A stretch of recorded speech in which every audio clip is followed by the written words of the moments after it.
بسم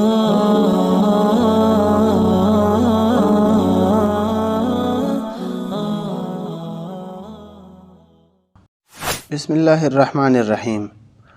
سلطان محمد تغلق یہ ہندوستان کا مشہور بادشاہ ہے جو ہندوستان کی تاریخ خونریزی میں بہت زیادہ مشہور ہے۔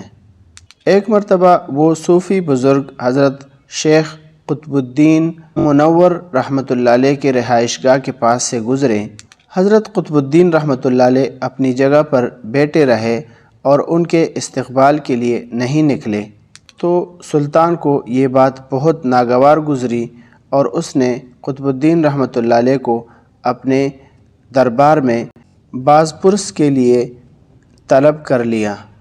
حضرت دربار میں داخل ہوئے تو ملک کے تمام بڑے بڑے وزراء، امراء اور فوجی افسر بادشاہ کے سامنے مسلح ہو کے کھڑے تھے۔ دربار کے روب داب کا عالم یہ تھا کہ لوگوں کے کلیجے پگھل رہے تھے۔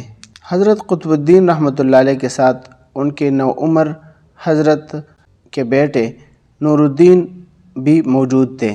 انہوں نے اس سے پہلے کبھی بھی بادشاہ کا دربار نہیں دیکھا تھا۔ اس پرہیبت منظر کو دیکھ کر ان پر رعب طاری ہو گیا۔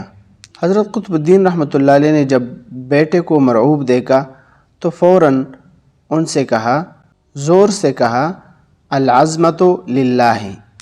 حضرت نور الدین رحمۃ اللہ علیہ فرماتے ہیں کہ جب ہی میں نے اپنے والد کی یہ پکار سنی تو میں نے اپنے اندر ایک عجیب سی طاقت، عجیب سی قوت محسوس کی اور میرے دل سے دربار کی ساری ہیبت دور ہو کے رہ گئی اور تمام حاضرین مجھے ایسے معلوم ہونے لگے جیسے کہ بھیڑ بکریوں کا کوئی ریوڑ ہو۔